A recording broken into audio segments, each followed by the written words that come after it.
আমি শুধু চেয়েছি তোমায়। পর্ব সংখ্যা 18, লেখনীতে সুরাইয়া রাফা। কেটে গিয়েছে বেশ কয়েকটা দিন। তুষারপাত এখনো কমেনি রাশিয়াতে। 3 মাস আগে এসেছে, সেই থেকে এক তুষারপাত দেখতে দেখতে জীবনটা কেমন একঘেয়ে লাগছে ঈশানীর নিকট। একটু রোদ, একটু বৃষ্টি, একটু মেঘলা আকাশ দেখার জন্য হৃদয়টা আনচান করছে কেমন। এই ছোট্ট রুমটাতে ক্যালেন্ডার নেই, আর না তো পেন্ট হাউসে কোনো ইংলিশ ক্যালেন্ডার রয়েছে। অজ্ঞতাই ডায়েরিতে লিখে লিখে দিন, সপ্তাহ, মাস হিসাব করে রাখে ইস্যু। এখন মাঝরাত। রুমের ঝকঝকে আলো নিভিয়ে ছোট্ট এক হ্যাজাক জ্বালিয়ে ডায়েরির আর কলম হাতে নিয়ে স্টাডি টেবিলে বসে আছে ঈশানী। হ্যাজাকের লালচে রোশনাইয়ে ঢলঢলে চেহারাখানা কি দারুণ লাগছে। বিষণ্ণ চেহারাতেও লাবণ্যতা আর স্নিগ্ধতা যেন উপচে পড়ছে তার। সেদিন ওই বীভৎস ঘটনার পর থেকে আর কখনো পালানোর দুঃসাহস দেখায়নি ঈশানী। বলা যায় এক প্রকার আশাহত হয়ে অন্তর্মুখী মেয়েটা মেনে নিয়েছে নিজের দুর্বিষহ ভবিষ্যৎ। নিজেকে গুটিয়ে নিয়েছে এই বিশাল পেন্ট হাউসে 12x12 ফিটের ছোট্ট রুমটাতে। আজ বহুদিন বাদে রাতে ডায়েরি লিখতে বসেছে ঈশানী। সরু জানালার পর্দা ভিজিয়ে আলো নিভিয়ে একেবারে নিরিবিলি ঝিমঝিমে পরিবেশ তৈরি করে নিয়েছে নিজের জন্য। অতঃপর আঙুলের ফাঁকে কলম নাড়িয়ে লিখতে শুরু করে মনের অযাচিত সকল ভাবাবেগ। পৃষ্ঠার পর পৃষ্ঠা লিখে যায় এক নাগারে। অবশেষে একদম শেষ লাইনে এসে কি মনে করে যেন গুটি গুটি অক্ষরে লিখল ঈশানী। চেরি ব্লসমের একটা সুন্দর বিকেল হোক আমার, স্বপ্ন পূরণের জন্য একটা নিজের মানুষ, আর এক মুঠো সতেজ খুশি। বোকা মেয়েটা এখনো খুশি হওয়ার স্বপ্ন দেখে, কি জানি কেন। ইস্যু লিখছিল মাঝরাত্রিরে, মনের সবটুকু আবেগ ঢেলে সাজাচ্ছিল ডায়েরির পাতা। ঠিক এমন সময় উপরতলা থেকে আগত কিছু অযাচিত আওয়াজে কর্ণকুহর সচকিত হয়ে উঠল ওর। আঙুলের ফাঁক থেকে কলম ছুটে যায় আচমকা। ক্রমাগত একই আওয়াজ আর প্রতিধ্বনিতে রুম থেকে বেরিয়ে লাউঞ্জের দিকে পা বাড়ায় ঈশানী। ফ্লোরার রুমে আটকে ঘুমোচ্ছে। ঈশানীর জানা মতে তুষার আর অ্যারিস পেন্ট হাউসে নেই। তাহলে এত রাত্রে কিসের আওয়াজ হচ্ছে এমন? অজ্ঞতা রহস্যময় এই আওয়াজের উৎস খুঁজতে ঈশানী একাই সিঁড়ি ডিঙিয়ে ছুটে যায় দোতলায়। ছোটার ফাঁকে করিডোরের মাঝে দাঁড়িয়ে এক পল চাইল অ্যারিসের অফিস রুমের দিকে, যেটা এখন গার্ডদের পাহারায়। তার মানে অফিস কক্ষে কেউ নেই। তাহলে আওয়াজ আসছে কোথা থেকে? ঈশানী ভাবতে লাগলো। তৎক্ষণাৎ আবারও সেই ধূপধাপ আওয়াজ ভেসে এলো করিডোরের অন্য পাশ থেকে। ভয় করছে কিঞ্চিত, কিন্তু তবুও ধীর কদমে সেই আওয়াজ অনুসরণ করে এগিয়ে যায় ঈশানী। কারণ ও জানে এই মূর্তিমান গার্ডগুলো দেখতে নির্জীব হলে কী হবে, সময় মতো এক একটা জানোয়ারের চাইতেও বেশি হিংস্র তারা। এগোতে এগোতে এক পর্যায়ে একটা বিশাল মাস্টার বেডরুমের সামনে এসে থমকালো ঈশা। এই রুমের ভেতর থেকে আওয়াজ বেরিয়ে আসছে কিছুক্ষণ পরপর, কিন্তু এত রাতে কি আওয়াজ করছে এমন? কিসেরই বা আওয়াজগুলো? অন্তর্গহীনের জাগ্রত প্রশ্নের উত্তর খোঁজার প্রয়াসে কোনো কিছু না ভেবেই ভেতরের দিকে পা বাড়ালো ঈশানী রুমে ঢোকার সঙ্গে সঙ্গে বিনা আওয়াজে একেবারে মসৃণ ভেলভেটের ন্যায় লেগে গেল দরজাটা। রুমের ভেতর শুধু কালোর সমাহার। অবশ্য এটা ঈশানীর কাছে নতুন কিছুই নয়। এই পেন্ট হাউসটা পুরোই তো কালো, মরিচিকার মতো একটা তামাশাচ্ছন্ন পাপের দুনিয়া। গোলক ধাঁধার মতো বিস্তৃত রুমটা ঘুরে দেখতে দেখতে ঈশানী ভাবে, এতগুলো দিন ধরে এখানে আছি, এই রুমটা কখনো চোখে পড়ল না কেন? কে থাকে এখানে? পরক্ষণে ঠোঁট উল্টে নিজেই নিজেকে বোঝালো ও, অবশ্য আমি তো এদিকে আসিনি কখনো, চোখেই বা পড়বে কেমন করে? কিন্তু কে আছে এখানে? ঈশানী এক জায়গাতে দাঁড়িয়ে ঘুরে দেখছিল চারপাশ, কিন্তু তখনই ওর কৌতূহলী চোখ আটকায় বেড সাইডের দেওয়ালে বিশাল পেন্টিংটাতে। দেওয়াল জোড়া অঙ্কিত বিশাল এক ভয়ানক পাইথনের চিত্র দেখে মুহূর্তেই চোখ মুখ কুঁচকে এলো ওর। চিত্র তো নয়, যেন জন্ত একটা মানুষ খেকো সরীসৃপ। যেইভাবে কালো চিকচিকে চোখ দুটো মিলে তাকিয়ে আছে ওর পানে, যা দেখা মাত্রই অজানা শিহরণে শীতল ঠান্ডা স্রোত নেমে গেল ইস্যুর মেরুদণ্ড বেয়ে। সেই দিকে এক পল ভয়ার্থ নজরে বুলিয়ে ইস্যু তাড়াহুড়ো করে ফিরে যাবে, তার আগেই ওর ধ্যান ফিরে এলো পুনরায় সেই অযাচিত আওয়াজে। আওয়াজ পেয়ে ঘুরে দাঁড়ালো ঈশানী। দেখল রুমের মাঝেই আরেকটা রুম, ওই দিকটায় আলো জ্বলছে, তাই অহেতুক ভয় না পেয়ে এগিয়ে গেল আলোর সূত্র ধরে। হট করে খোলা দরজার এক কোণে দাঁড়িয়ে কুণ্ঠিত নজরে ভেতরে উকি দিতেই থমকে গেল ঈশানী। চোখ দুটো নিষ্প্রভ হয়ে গেল, সামনের দৃশ্যে আটকে গেল আপনা আপনি। অজান্তেই ফাঁক হয়ে এলো অধর যুগল। ফাঁকা হয়ে যাওয়া সেই হচকানো ওষ্ঠাধর নাড়িয়ে একা একাই বিড়বিড়ালো মেয়েটা। তার মানে এটা অ্যারিসের রুম। মাস্টার বেডরুমের সঙ্গে যুক্ত জিমটাতে একাই অ্যারিস। হাতে লেদারের গ্লাভস লাগিয়ে সেই কখন থেকেই পাঞ্চিং ব্যাগটা ক্রমাগত পাঞ্চ করে যাচ্ছে সে। বেখেয়ালে রুমের দরজা খুলে রাখায় মাঝরাতে ওর পাঞ্চিংয়ের আওয়াজে এতক্ষণ ধরেই ধূপধাপ রহস্যময়ী শব্দে মুখরিত করে দিয়েছিল পুরো পেইন্ট হাউসের চার দেওয়াল। মাঝরাতে যখন তখন জিম করার অভ্যাস রয়েছে অ্যারিসের, তাই এহেন শব্দে গার্ডসরা উদ্গ্রীব না হলেও বোকা মেয়েটা কৌতূহলী হয়ে ঠিকই ঘুরতে ঘুরতে চলে এসেছে বাঘের গুহায়। হয়তো ও নিজেও অনুমান করেনি যে বাঘটা পেইন্ট হাউসে রয়েছে, কিন্তু এবার কি হবে? শুষ্ক একটা ঢোক গিলে জিভের ডগা দিয়ে অধর ভিজিয়ে নিল ঈশানী। অতঃপর আর চোখে পুনরায় দেখে নিল অ্যারিসের অবস্থান। পরনে একটা কালো স্যান্ডো গেঞ্জি আর কার্গো প্যান্ট, ট্যাটু করা উন্মুক্ত পেশিবহুল হাতটা পুরোপুরি দৃশ্যমান। হাত চাপিয়ে ইস্যুর নজর গেল পুরো শরীর সুঠল শরীরের দিকে। স্কিনি স্যান্ডো গেঞ্জি ভেদ করে তার জিম করা পোক্ত শরীরের প্রতিটি ভাঁজ আকর্ষণীয় লাগছে ভীষণ। তার চেয়েও বেশি আকর্ষণীয় লাগছে সামনের এই দৃশ্যটা। পাঞ্চ করার সময় তার প্রতিক্রিয়া, তার ঘর্মাক্ত মুখভঙ্গিমা, দাঁতের ডগা দিয়ে বারবার অধর কামড়ে ধরা, সবকিছু অপার্থিব। বরাবরের মতোই এবারও ইস্যুর মনের কিনারে একটাই প্রশ্ন উকি দিয়ে যাচ্ছে ক্রমাগত, উনি কি আসলেই একটা দয়ামায়াহীন নির্দয় মাফিয়া, নাকি শোবিজ দুনিয়ার নামকরা কোনো সুপারস্টার? পাঞ্চিংয়ের এক পর্যায়ে কোনো কিছুর ইঙ্গিত না দিয়েই হুট করে রুমের দরজায় চোখ রাখল অ্যারিস। অ্যারিসের হঠাৎ চাহনিতে তরাক করে ধরফরিয়ে লাফিয়ে উঠল ঈশানীর হৃদয়টা। তৎক্ষণাৎ দরজার আড়ালে গা ঢাকা দিয়ে নিজের দম আটকে পড়ে ঈশানীর। মনে মনে ঈশ্বরকে ডেকে একটাই প্রার্থনা করতে লাগলো, যেন কিছুতেই এদিকে চলে না আসে অ্যারিস, নয়তো আজ আরও একবার নিজের সর্বনাশের মুখোমুখি হতে হবে ওকে। ঈশানীর প্রার্থনা কাজে দিল হয়তো। অ্যারিস জিম রুম থেকে বেরিয়েছে ঠিকই, কিন্তু ঈশ্বর ধারে কাছেও আসেনি সে। উল্টো সোজা ঢুকে গিয়েছে ওয়াশরুমে। অ্যারিস ওয়াশরুমে ঢুকতে হাঁফ ছাড়ে ঈশানী। সহসা তাড়াহুড়ো কেটে পড়ার ধান্দায় চারিদিকে একবার সতর্ক নজর বুলিয়ে সোজা এগিয়ে যায় দরজার কাছে। কিন্তু সেখানেই ঘটল আসল বিপত্তি। রুমটা ছিল ফিঙ্গার লক, মানে অ্যারিসের ফিঙ্গারপ্রিন্ট ছাড়া এই দরজা কিছুতেই খুলবে না।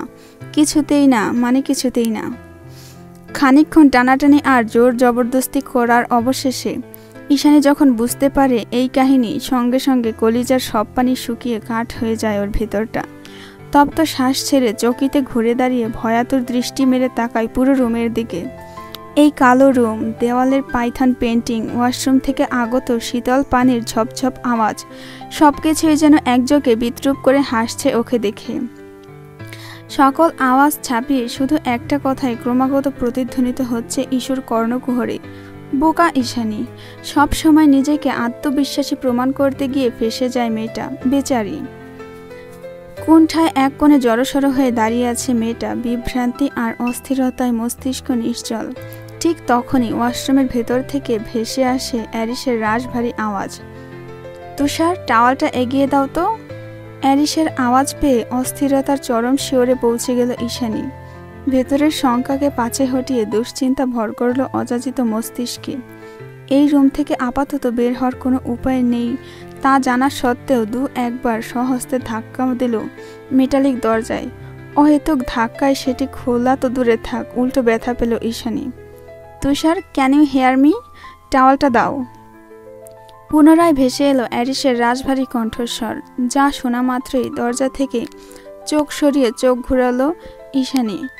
পেছনে ঘুরে ওয়াশরুমের দিকে দৃষ্টিপাত করতেই ও দেখল দরজার ফাঁক দিয়ে হাত বাড়িয়েছে অ্যারিস, আরেকবার ডাক দিল বলে।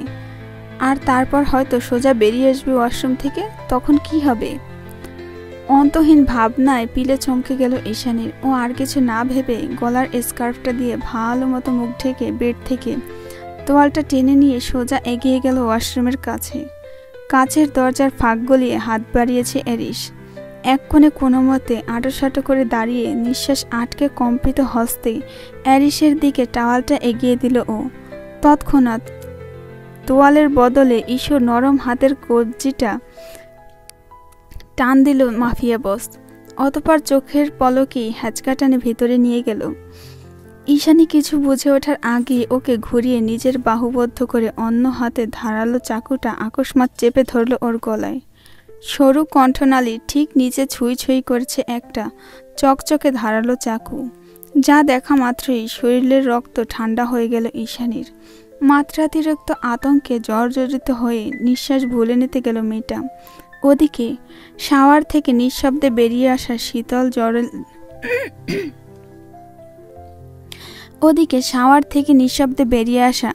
শীতল জলের স্রোতে ভিজে একাকার ওর সর্বাঙ্গ। পানিতে ভিজে সফেদ রাঙা ফিনফিনে পাতলা ফ্রকটা ইতোমধ্যে আয়নার পরিণত হয়েছে।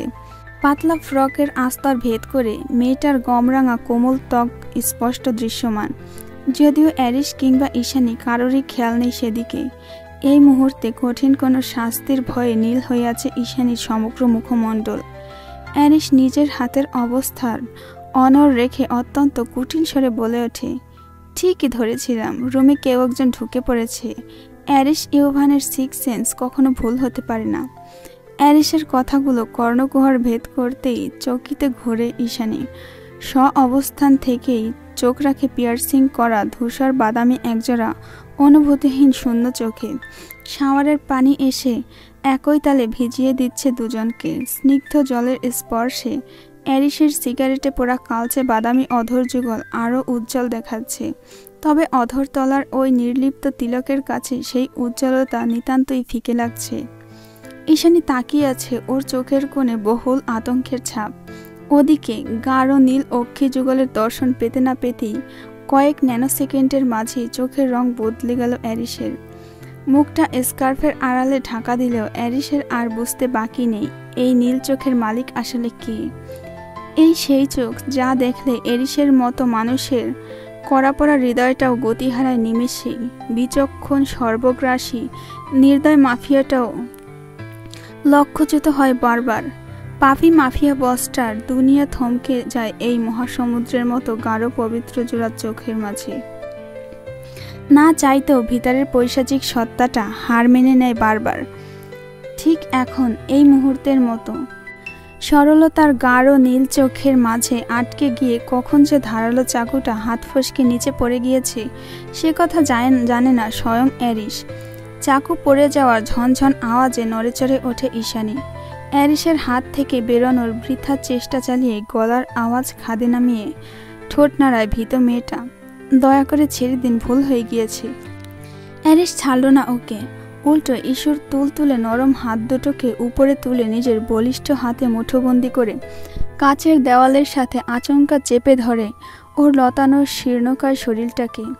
মায়া জালের ন্যায় বিস্তৃত দম আটকে আসা চোখ দুটোতে দৃষ্টি ফেলে তীক্ষ্ণ চোয়ালের পেশিগুলো আরও খানিকটা শক্ত করে গমগমে আওয়াজে অ্যারিস বলে, এখানে কেন এসেছো? পথ ভুলে, প্লিজ এবারের মতো ছেড়ে দিন। ভীষণ কুণ্ঠায় আওয়াজ বের হচ্ছে না ঈশ্বর কণ্ঠনালী ভেদ করে। জলের স্রোতে কাক ভেজা হয়ে গিয়েছে শরীর, তার উপর অ্যারিসের এহেন আশ্চর্য রকম হাতের শক্ত বাঁধন, সব মিলিয়ে অন্তর্করণ নিভু নিভু করছে ঈশানীর। এক্ষুনি রুহুটা বেরিয়ে গেল বলে। ঈশানীর ভয়ার্থ চাহনিতে কোনোরূপ ভাবান্তর দেখা গেল না অ্যারিসের মাঝে। ও উল্টো মেয়েটার দুর্বল শরীরটাকে কঠিন ঝাঁকুনি দিয়ে বিরক্ত কণ্ঠে বলে উঠল, ইচ্ছে করে খেয়ে ফেলি। অ্যারিসের এরূপ কথায় তরাক চোখ তুলে চাইল ঈশানী। জড়ানো গলায় ঠোঁট নাড়িয়ে শুধালো, খেয়ে ফেলবেন মানে? কাকে? তোমার আত্মাটাকে। আজকাল বড্ড পোড়াচ্ছে আমায়, একটা অসহ্য লাগছে। তুমি কি ম্যানিপুলেশন জানো নাকি? অ্যারিসের কণ্ঠস্বর দৃঢ় শোনালো। ওদিকে ওর কথার জের ধরে ঈশানী না চাইতেও ভুরু বাঁকিয়ে বলে উঠল, কি? কতবার বলছি আমাকে এই ইনোসেন্ট ব্লু আইস দেখাবে না, এটা যন্ত্রণাদায়ক। কি? অ্যারিসের মুখ থেকে বেরিয়ে আসা বাক্যে হতবিহ্বল কণ্ঠে পরপর একই প্রশ্ন আওড়ালো ঈশানী। এর মাঝে ওর মুখের স্কার্ফটা একটানে সরিয়ে ওর চুপসে যাওয়া একটুখানি মুখের পানে চেয়ে দাঁতে দাঁত পিষল অ্যারিস। কি জানি কি ঝড় বয়ে যাচ্ছিল ভেতরে, তার জের ধরেই মাফিয়া বসটা গম্ভীর স্বরে বলে উঠল, আমার সামনে আসবে না একদম। নিজের এই মুখটাকে আমার চোখের আড়াল করে রাখবে সবসময়। অ্যারিসের কথার পাছে নাক ফুলালো ঈশানী। তীব্র রাগে তিরতির করে কেঁপে উঠল ওর ছোট্ট নাকের ডগা, যা দৃষ্টি এড়ালো না স্বয়ং অ্যারিসের। অজ্ঞতা রাগের তোপে খই হারিয়ে অ্যারিসের মুখের ওপর ইস্যু বলল, আপনার সামনে কোনোদিন আসবো না বলেই তো পালাতে চেয়েছি বারবার। সেই সুযোগ দিয়েছেন একবারও? যতবার পালাতে গিয়েছি ঠিক ততবারই ধরে এনে আটকে রেখেছেন এই নরকের মতো কালো পেন্ট হাউসে বাইরের দুনিয়াটা নরকের চাইতেও বেশি কালো। কথাটা বলে নির্জীব শূন্য মায়াহীন দৃষ্টি ফেলে পবিত্র মেয়েটার মায়া ভরা ঢলঢলে মুখখানায় এক নজর পর্যবেক্ষণ করে অ্যারিস। দেওয়ালে ঠেস দিয়ে ওর দিকে সামান্য ঝুঁকে থাকার কারণে অ্যারিসের চিবুক ছোঁয়া শীতল জলের স্রোত অনায়াসে গড়িয়ে পড়ছে ঈশানীর সমগ্র মুখমণ্ডলে। এহেন জোর গতির জলের স্রোতে মেয়েটা তাকাতে পারছে না ঠিক মতো। ওর নাজেহাল অবস্থা দেখতে ভালোই লাগছে, তাই তো ওকে আর একটুখানি জ্বালাতন করতে গ্রীবা নামিয়ে আরও খানিকটা ঝুঁকে দাঁড়ালো অ্যারিস। এবার দুজনের মাঝে কয়েক ন্যানো সেন্টিমিটারের দূরত্ব মাত্র। শরীর ছুঁই ছুঁই করছে, লজ্জা আর ভয়ে জর্জরিত হয়ে মাথা নামিয়ে কুঁকড়ে দাঁড়িয়ে আছে ঈশানী। ভেজার কারণে ওর সম্ভ্রমের অবস্থা বেগতিক। সেদিকে এক নজর দৃষ্টিপাত করে আকস্মাৎ হাতের বাঁধন ঢিলে করে দিল অ্যারিস। অ্যারিসের হাত থেকে ঝাড়া পাওয়ার সঙ্গে সঙ্গে বুকের ওপর আড়াআড়ি করে হাত রেখে তাড়াহুড়া পায়ে অন্যদিকে ঘুরে দাঁড়ায় ঈশানী। অ্যারিস আর বাধা দিল না ওকে। ভীতু মেয়েটার মাথার ওপর নিজের শুকনো টাওয়ালটা ছুঁড়ে মেরে গমগমে আওয়াজে বলল, যেতে পারো।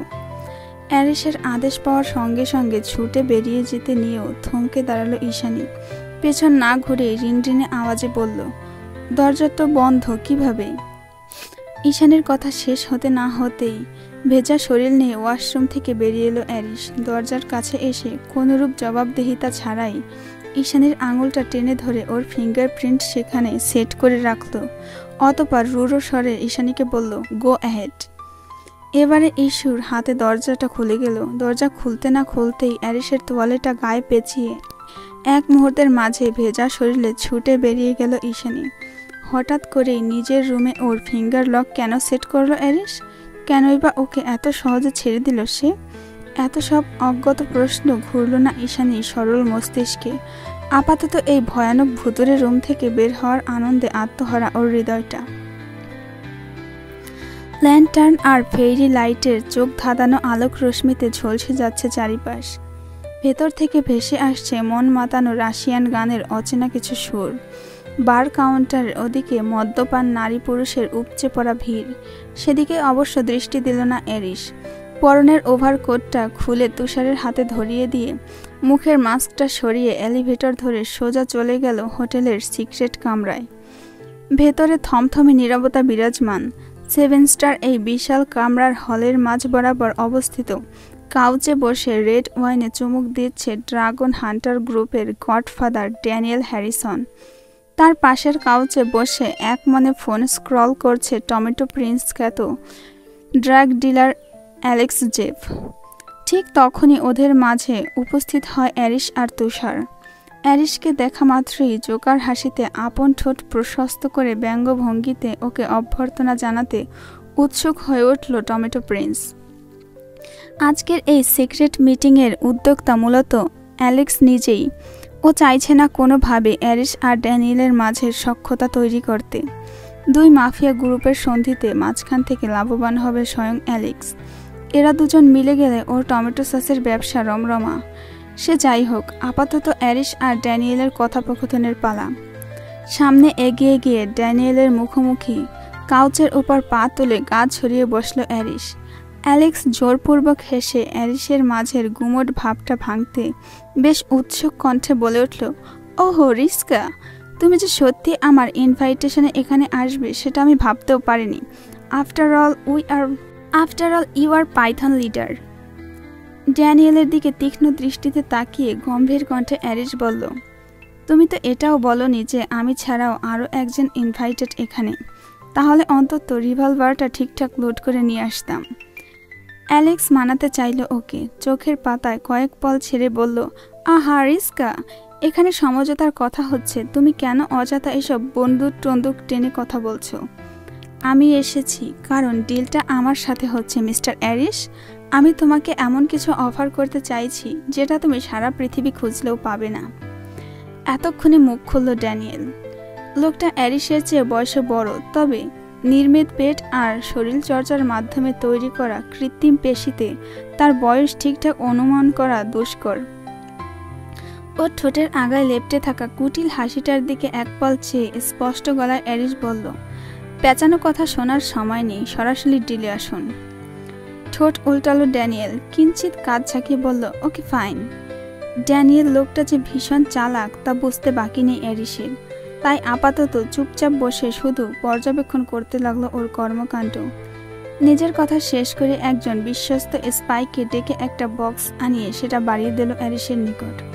অ্যারিস সেটা হাতে নেওয়ার সময় তুষার সেফটি চেক করে নিল আগে, তারপর বক্সটা খুলে এগিয়ে দিল অ্যারিসের নিকট। বক্সটাকে ভালো মতো পর্যবেক্ষণ করে অ্যারিসের ঠোঁট বাঁকিয়ে কিঞ্চিত হাসল। পরক্ষণে নিজের পাঁচ পাখির মতো সূক্ষ্ম দৃষ্টিযুগল ড্যানিয়েলের পানে নিবদ্ধ করে বলল, ব্লাড ডায়মন্ড? সন্দেহ আছে? আছে তো। অ্যারিস বলতে বাকি তৎক্ষণাৎ সচকে স্বনিপুণ শ্বেতরাঙা ডায়মন্ডটা বক্স থেকে তুলে আস্তে করে কাচের টেবিলের উপর রাখল ড্যানিয়েল। অতঃপর পকেট থেকে ছোট্ট সাইজের একটা ধারালো ছুরি বের করে নিচের হাতের মাঝ বরাবর ক্ষত করে রক্ত বের করে আনলো একটানে। সেই রক্তাক্ত হাতটা নিয়ে রাখলো ব্লাড ডায়মন্ডের উপর। হাত বেয়ে তাজা রক্তের 2-1 ফোঁটা ডায়মন্ডের উপর গড়িয়ে পড়তেই স্বচ্ছ পানির মতো হীরক খণ্ডটি মুহূর্তেই ধারণ করল টকটকে লাল বর্ণ। অবিশ্বাস্য হলেও সবটা সকলের চোখের সামনেই ঘটেছে। তাজা রক্তের স্পর্শে ব্লাড ডায়মন্ড লাল বর্ণ ধারণ করে, পরে অবশ্য ধীরে ধীরে লাল বর্ণ মিলিয়ে যায় ঠিকই, তবে এটাই ব্লাড ডায়মন্ডের অন্যতম বৈশিষ্ট্য। আর অ্যারিস সহ এখানে সকলে উপস্থিত সবাই ভালো মতোই জানে এটা। এবার নিশ্চয়ই বিশ্বাস হয়েছে। টিস্যু বক্স থেকে 2-1 টুকরো টিস্যু নিয়ে হাতে চেপে ধরে পুনরায় ভুরু উঁচিয়ে প্রশ্ন ছাড়ে ড্যানিয়েল। টকটকে লাল অপার্থিব রত্নটার দিকে কিয়ৎক্ষণ তাকিয়ে তপ্ত শ্বাস ছাড়ে অ্যারিস। অতঃপর সাবলীল কণ্ঠে বলে, ডিলটা তাহলে ব্লাড ডায়মন্ড নিয়ে? ড্যানিয়েল হ্যাঁ সূচক মাথা নাড়িয়ে বলে, অফকোর্স, কিন্তু এর বিনিময়ে আমারও কিছু চাই। পায়ের ওপর পা তুলে বসলো অ্যারিস, রাশভারী আওয়াজ জিজ্ঞেস করে বসল, বেশ, বলে ফেলুন। ওই মেয়েটাকে আমার চাই। সরল কপাল মুহূর্তেই কুঁচকে উঠল অ্যারিসের, তীক্ষ্ণ ভাঁজে সংকুচিত হলো ভুরু যুগল। চোখের দৃষ্টি স্থির রেখেই কণ্ঠে গম্ভীরতা টানল অ্যারিস, বলল, সরি, কোন মেয়েটা? নীল চোখের মেয়েটা, ওর ছবি আমার কাছে আছে, চাইলে দেখাতে পারি। আর আমি ভালো করেই জানি কোনো এক বিশেষ কারণে মেয়েটাকে এখনো কোথাও পাঠাওনি তুমি। অন্য কিছু বলুন, ওকে বেচবো না। কেন বেচবে না? After all she is your property. ও যে তোমাকে ব্লাড ডায়মন্ড এনে দিতে পারে সেটা কি তুমি বুঝতে পারছো না? অস্থির হয়ে উঠেছে ড্যানিয়েল। ক্রোধ ঠেকানোর পায়তারা করে অ্যারিসকে শান্ত কণ্ঠে বোঝাতে চাইল লোকটা। তবে ইতোমধ্যে ড্যানিয়েলের কথায় ফুঁসে উঠেছে অ্যারিস। চড়াত করে রক্ত উঠে গিয়েছে ওর মস্তিষ্কে। ভেতরের ক্রোধের দাবানল, তবুও সামনাসামনি স্থির থেকে দাঁতের মাঝে দাঁত পিষল অ্যারিস, বলল, সম্পদ আর সম্পত্তির পার্থক্যটা জানেন তো মিস্টার হ্যারিসন? সম্পদ হলো সেই জিনিস যেটা নিজের মতো করে উপভোগ করা যায় ঠিকই, কিন্তু কোনোদিন বিক্রি বা অন্যর হস্তগত করা সম্ভব নয়। আর ওই মেয়েটা হলো আমার ব্যক্তিগত সম্পদ। Deal cancel. এক নাগাড়ে কথা শেষ করে উঠে দাঁড়ায় অ্যারিস। সামনের দিকে ফিরে বেরিয়ে যাওয়ার জন্য পা বাড়াতেই পেছন থেকে প্রশ্ন ছড়ে ড্যানিয়েল, মেয়েটা যে একান্তই তোমার সম্পদ তার প্রমাণ কোথায়? আমি যদি ধরে তুলে নিয়ে আসি, ধরে রাখতে পারবে তো? ফের ঘাড় ঘোরালো অ্যারিস। ড্যানিয়েলের মুখের উপর একটা বিদ্রুপাত্মক হাসি ছড়িয়ে দিয়ে বলল, তুলে আনা তো ধরে থাক, সাহস থাকলে ওর ছায়া স্পর্শ করে দেখাবেন মিস্টার হ্যারিসন। Challenge accepted. হাসির জোয়ারে ঠোঁট বাঁকিয়ে ড্যানিয়েল কথাটা বললেও অ্যারিস আর চাইল না সেদিকে। লম্বা লম্বা পা ফেলে বেরিয়ে গেল হোটেল রুম থেকে। অ্যারিস দ্রুত পা চালাচ্ছিল, সঙ্গে তুষারও। ঠিক তখনই রুম থেকে বেরিয়ে ছুটতে ছুটতে করিডোরের মাঝে ওদের পথ আটকায় অ্যালেক্স। সামনে দাঁড়িয়ে হাঁপাতে হাঁপাতে বিরক্ত গলায় বলে, কি বাড়াবাড়ি শুরু করেছো তুমি রিস্কা? এক্সকিউজ মি, কোনটা বাড়াবাড়ি? একটা তুচ্ছ মেয়ের জন্য বারবার ব্লাড ডায়মন্ডের অফার হাতছাড়া করছো, ড্যানিয়েলের মতো বিষধর গোখরাকে খেপিয়ে দিচ্ছ, এটা বাড়াবাড়ি নয়? অ্যালেক্সের এত কথার পাছে ভাবলেশীন কণ্ঠে অ্যারিস বলল, ইটস টোটালি মাই চয়েস, রাস্তা ছাড়ো। রাস্তা ছাড়ল না অ্যালেক্স, উল্টো জোর গলায় বলল, আই নো দ্যাট, কিন্তু তুমি যে একটা মেয়েকে নিজের দুর্বলতা বানিয়ে ফেলেছ সেটা কি এখনো বুঝতে পারছো না, নাকি বুঝতে চাইছো না? এই দুর্বলতা তোমার পাইথন প্যারাডাইস, তোমার মাফিয়া সাম্রাজ্য, এমনকি তোমার জীবন, সব কিছুকে ঠিক কোথায় নিয়ে দাঁড় করাবে সেটা একবারও ভেবে দেখেছো কি? অ্যালেক্সের প্রতিটা কথা তীরের ফলার মতো গিয়ে বিঁধল অ্যারিসের মস্তিষ্কে। প্রতিটা কথার জোরালো প্রতিধ্বনিতে ভেতরের জলোচ্ছ্বাস বয়ে যাচ্ছে ওর। আগ্নেয়গিরির দাবানলের মতো জ্বলন্ত আঙ্গারে ঝলসে যাচ্ছে বক্ষস্থল। তবুও বাইরে থেকে নিজের শক্তপোক্ত স্থির দৃষ্টি অটুট রেখে চোয়াল শক্ত করে জবাব দিল অ্যারিস, তোমার ধারণা সম্পূর্ণ ভুল। অ্যারিস ইউভান কারোর প্রতি দুর্বল নয়। এখন পথ ছাড়ো, নয়তো আজকের পর থেকে জ্ঞানের বাণী বিলানোর জন্য এই চেহারাটা অক্ষত থাকবে না তোমার। ঢকাত করে শুষ্ক একটা ঢোক গিলে তৎক্ষণাৎ সরে দাঁড়ায় অ্যালেক্স। অ্যালেক্স সরে যেতেই বাতাসের বেগে হনহনিয়ে জায়গা ত্যাগ করে চলে যায় অ্যারিস। সন্ধ্যা তিমিরের পর্দা টেনে একটু আগেই মিলিয়ে গেল দিনের শেষ প্রহরের নিয়ন আলোক রশ্মিটুকু। সারাদিন অল্প স্বল্প তুষারপাতের ফলে বরফের মসৃণ চাদরে ঢাকা পড়েছে প্রকৃতি। কাচের দেওয়ালগুলোতে শিশির বিন্দুর ন্যায় জমে আছে গলিত বরফকণা।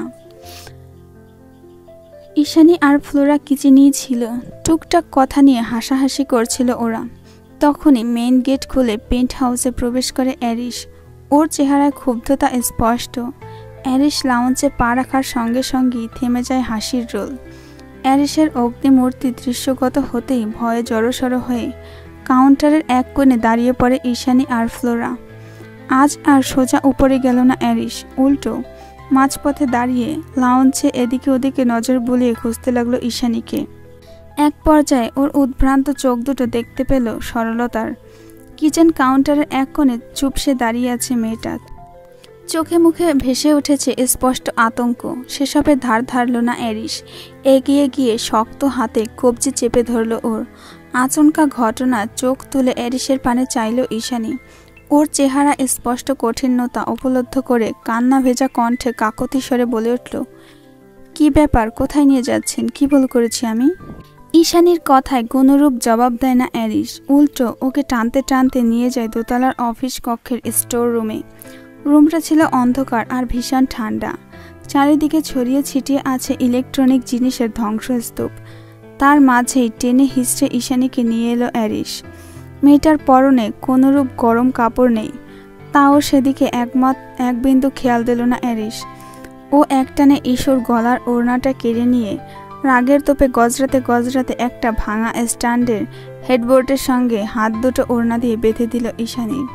নিষ্ঠুর লোকটার কাণ্ডে তৎক্ষণাৎ চেঁচিয়ে উঠল কন্দ্রনরত মেয়েটা।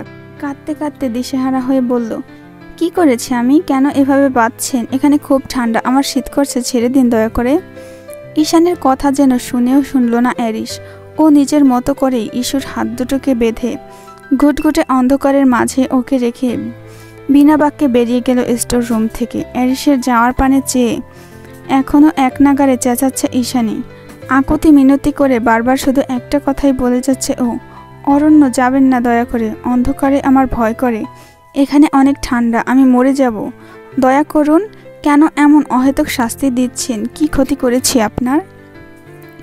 দরজার বাইরে দাঁড়িয়ে পাছে ফেলে আসা কন্দ্রনরত ঈশানীর আকুতি ভরা কণ্ঠস্বর শুনতে পেয়ে আহত কণ্ঠে বিড়বিড়ায় অ্যারিস, কিছুই করনি তুমি, আর না তো আমি তোমাকে শাস্তি দিচ্ছি, আমি তো স্রেফ নিজেকে শাস্তি দিচ্ছি তোমার প্রতি দুর্বল না হওয়ার জন্য, নিজের ভেতরটাকে একটুখানি শান্তি দেওয়ার জন্য। রাত জাগা শ্রীগল আর নেকড়ে শাবকেরা হাউলিংয়ে জানান দিয়ে যায় এখন মাঝরাত্রির। সেই সন্ধ্যা রাতে ইস্যুকে ওভাবে অন্ধকার স্টোর রুমে আটকে রেখে কিছুতেই স্বস্তি পাচ্ছিল না এরিস। অজ্ঞতা। তখনই তুষারকে আদেশ করে ঈশানীকে মুক্ত করে দিতে। আর এখন এই মুহূর্তে পাইথন লিডার এরিস ইউভান নিজের ঘুম বিসর্জন দিয়ে নিচতলার 12 বাই 12 ফিটের ছোট্ট কামরাটার সামনে শটান দাঁড়িয়ে, তার নিষ্প্রভ অক্ষে যুগল রুমের ভেতরে নিবদ্ধ। সেথায় এক অপরূপা সুন্দরী ঘুমিয়ে। এলোমেলো তার ঘুমের ভঙ্গিমা। তার চেয়ে অবাক করার বিষয়টা, মেয়েটা চেয়ারে বসে টেবিলে মাথা এলিয়ে নিশ্চিন্তে ঘুমিয়ে আছে, অথচ একটু নড়লেই মাথা টেবিল থেকে পড়ে ঘুম ছুটে যাবে এমন অবস্থা। চোখের কোণে জলের কণা এখনো জমে আছে, হয়তো কেঁদেছিল খুব। ঘড়ির কাঁটায় টিকটিক করে আওয়াজ তুলে সেকেন্ড, মিনিট, ঘন্টা নিঃশব্দে অতিবাহিত হয় সেভাবেই।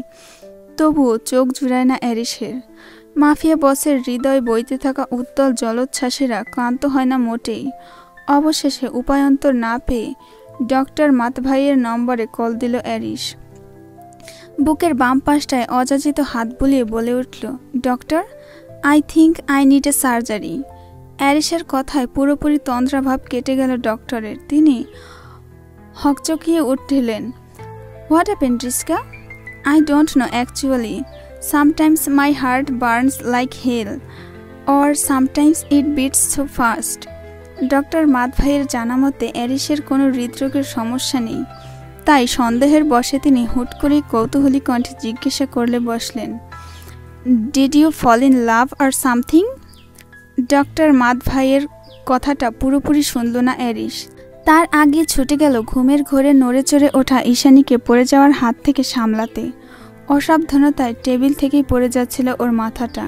ঠিক তখনই হাত বাড়িয়ে ও নরম তুলতুলে গালের অগ্রভাগ হাতের তালুতে তুলে নেয় এরিস। সেভাবেই ওর মাথাটা আলগোছে সামলে রেখে ঘুমন্ত মেয়েটার আদরে মুখ পানে চেয়ে হিসিয়ে বিড়বিড়ায়, নির্ঘুম mafia boss, soft and innocent. কোনো এক নামহীন জগতের আকাশ বাতাস ছাপিয়ে হৃদগহীনে হানা দেয় তখন অযাচিত কিছু গানের লাইন। যদি একটি বার পারতো সব চিন্তা ভুলে আসতে, আমি সব হারাতাম তাকে পেতে হয়। কবে পায়ের শিকল খুলবে আর প্রেমের পর্দা উড়বে, আমি চেয়ে থাকি সেই দিনের সীমানায়। বোঝে না সে, বোঝে না, বোঝে না সে, বোঝে না।